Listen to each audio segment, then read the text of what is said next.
Hey folks, welcome to our channel फिनरबस। ये है episode 38 of financial system and economy, जहां आज हम डिस्कस कर रहे हैं ऑप्शंस ट्रेडिंग। ओके, ऑलरेडी हमने तीन पार्ट ऑलरेडी डिस्कस कर लिया है ऑप्शन ट्रेडिंग का, जिसमें हम एक स्टोरी कंटिन्यू कर रहे हैं। स्टोरी का कैरेक्टर फार्मर और फिनरबस है। फार्मर के पास 1 एकड़ लैंड है, फिनरबस उस लैंड को खरीदना चाहता है just because of highway. Okay, 6 महीनों में हाईवे बनने वाला है। एक एग्रीमेंट होती है उन लोगों के बीच में। उस एग्रीमेंट के क्या बहुत सारे पॉसिबल आउटकम्स हैं, जिसमें पहले आउटकम्स में हमने देखा कि 10 लाख रुपए प्राइस जो है लैंड की शूट अप कर जाती है। सेकंड सिचुएशन में प्राइस लैंड की रेड्यूस हो जाती है।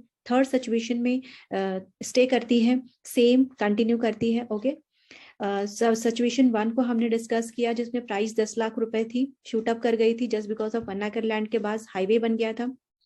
ओके, जिसमें फिनरबस के फेवर में वो सिचुएशन थी। फिनरबस right to execute, right to exercise कर सकता था अपना राइट। ओके, जिसमें उसे 4 लाख रुपए प्रॉफिट बुक किए उसने विद इन 6 मंथ्स। और ये सिचुएशन फार्मर के लिए फेवरेबल नहीं थी, क्योंकि उसके ऊपर ऑब्लिगेशन टू सेल था, इसलिए उसको एग्जीक्यूट करना था, उसे सेल करना था। ओके, जिसमें उसे नोशनल लॉस होता है 4 लाख रुपए का।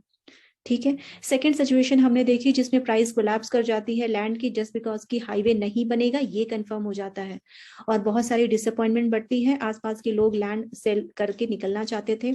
ओके, जिसकी वजह से उस लैंड की वैल्यू कम होगी। 1 एकड़ लैंड की वैल्यू 3 लाख रुपए तक आ जाती है, जिसमें फेवरेबल कंडीशन फार्मर के लिए होती है, क्योंकि लैंड की वैल्यू एज सच 3 लाख रुपए होती है, लेकिन उसे फार्मर को कितना मिलता है? 6 लाख रुपए मिलता है।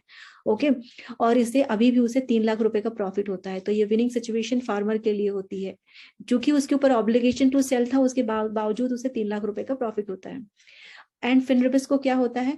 फिनरबस ऑलरेडी 6 लाख रुपए दे चुका होता है उस एग्रीमेंट के लिए। अभी की वैल्यू 3 लाख रुपए होती है, इसलिए उसका 3 लाख रुपए का लॉस होता है। तो अब फिनरबस के पास राइट है, राइट इस बात की कि वो अपना बाई का राइट एग्जीक्यूट करे या ना करे, तो ये उसकी चॉइस है। वैसे तो देखा जाए तो अगर इस सिचुएशन को अच्छे से समझने की कोशिश करें तो फिनरबस को अपना राइट एग्जीक्यूट नहीं करना चाहिए, और वो 1 लाख रुपीज जो non refundable as a token money था उसे भूल जाना चाहिए, क्योंकि उस 1 लाख रुपए के चक्कर में उसे 3 लाख रुपए का नुकसान हो रहा है, और कोई भी अच्छा इन्वेस्टर, कोई भी अच्छा ट्रेडर ये नहीं चाहेगा। अब देख लेते हैं थर्ड सिचुएशन। थर्ड सिचुएशन क्या है? थर्ड सिचुएशन ये है कि जहां पर हाईवे बनेगा या नहीं बनेगा ये अभी भी कंफर्म नहीं है, ये अभी भी र्यूमर ही है। ओके, तो प्राइस जो 5 लाख रुपए पहले थी वो आज भी 5 लाख रुपए ही है। ओके, तो उस सिचुएशन में देख लेते हैं कि फार्मर और फिनरबस के ऊपर क्या उसका आउटकम होता है। सबसे पहले तो मार्केट प्राइस क्या था उस लैंड की? 5 लाख रुपए थी, आज भी है। ओके, दोनों भी, सेल एग्रीमेंट भी 5 लाख रुपए की थी और मार्केट वैल्यू भी एज सच 5 लाख रुपए की है। Already agreement fee 1 lakh rupees जो कि नॉन रिफंडेबल है, एज अ टोकन मनी है। Okay, same situation, obligation to sell है फार्मर के ऊपर, राइट है। राइट एक्सरसाइज करने का पावर किसके पास है? फिनरबस के पास है। क्यों? क्योंकि उसने टोकन मनी दिया हुआ है, वो बायर है। ओके, इस सिचुएशन में 1 लाख रुपए टोकन मनी है, 5 लाख रुपए सेल एग्रीमेंट है, टोटल कितना फिनरबस ने दिया? 6 लाख रुपए दिए, लेकिन मार्केट वैल्यू कितनी है? 5 लाख है। तो इस सिचुएशन में भी फिनरबस को 1 लाख रुपए का नुकसान फेस करना पड़ रहा है, 1 लाख रुपए का लॉस फेस करना पड़ रहा है। ओके, सो फिनरबस के ऊपर है अब ये अपना राइट एग्जीक्यूट करे, एक्सरसाइज करे या ना करे।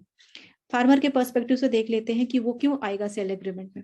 Obligation to sell as usual है, क्योंकि उसने टोकन मनी ली है। 1 लाख रुपए टोकन मनी, 5 लाख रुपए सेल एग्रीमेंट, टोटल उसने कितने रिसीव किए? 6 लाख रुपए रिसीव किए। आज की वैल्यू कितनी है? 5 लाख रुपए। रिसीव कितने किए? 6 लाख रुपए, यानी कि 1 लाख रुपए फार्मर को प्रॉफिट हुआ। ओके, तो वो तो चाहेगा ही कि फिनरबस उसमें एग्जीक्यूट कर जाए और वो बाय कर ले।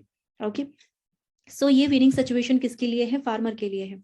ओके, आगे देखा जाए तो फार्मर और फिनरबस, इन दोनों के पास फार्मर के पास 2 सिचुएशन ऐसी थी जहां पर उसके लिए अपॉर्चुनिटी थी, भले ही प्रॉफिट कम हो लेकिन उसके पास अपॉर्चुनिटी थी कि वो विनिंग सिचुएशन हो, यानी कि 66% चांसेस थे फार्मर के विन होने के, और फिनरबस के पास सिर्फ 33%, यानी कि 1 टाइम अपॉर्चुनिटी ही थी तब जब प्राइस 10 लाख तक शूट अप कर गया था लैंड की। ओके, तो सिर्फ वही एक सिचुएशन थी जब फिनरबस के लिए वो जैकपॉट हो सकता था।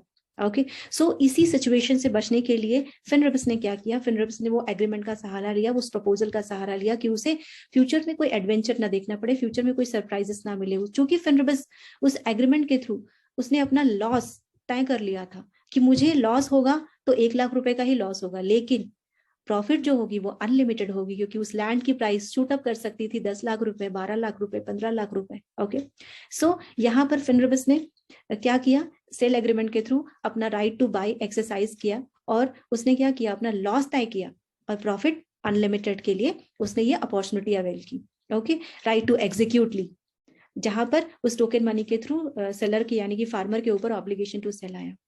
आगे आने वाले एपिसोड में देखेंगे कि ये लैंड किस तरह से, ये डील किस तरह से ऑप्शन ट्रेडिंग से कनेक्टेड है, डिस्कस करेंगे इन डेप्थ। तब तक आप फिनरबिस की series financial system and economy को लाइक शेयर सब्सक्राइब करें एंड रिवाइज करते रहें। Thank you so much.